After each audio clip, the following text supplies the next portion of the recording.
Air Force One is on final approach now. Punch on the ground. The morning rain clouds over Dallas were gone, but the clouds over a nation were just beginning to form. The cameras caught Mrs. Kennedy stepping off the plane first. As they came down the plane stairway, a cheer went up from the crowd of spectators. They had been waiting all morning to catch a glimpse of the world's most famous couple. Anyone with a pistol could have fired at them. The agents were relieved when the Kennedys finally climbed into the back seat of their convertible. Everyone in Dallas knew the precise details of the president's route. It had been printed in the newspapers and discussed on local television during the week. Pretty good crowd there. Big crowd, yes. The motorcade traveled along Main Street and then turned right onto Houston. Looming directly ahead was the nondescript Texas School Book Depository. Seconds later, the motorcade slowed for an unusual hairpin left turn onto Elm Street. We want a time tunnel to 1963 so we can shout, "Go back to Air Force One." But the celluloid figures can't hear a warning.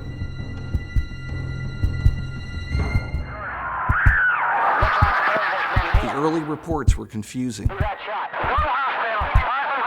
It was difficult to separate fact from rumor. And then the news came.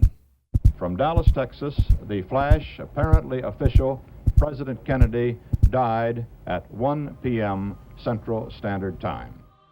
In the blink of an eye, America had changed forever. The youngest elected chief executive in U.S. history became the youngest to die.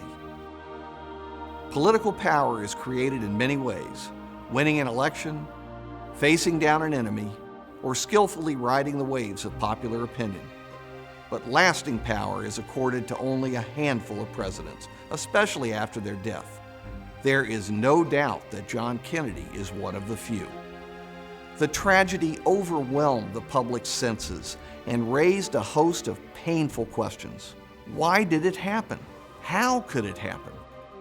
November 22, 1963 was so powerful a moment in the national psyche that in the 50 years since the assassination, Democratic and Republican presidents alike have used Kennedy's words and actions in an effort to craft their own political images. Why does Kennedy's influence persist, and will it continue?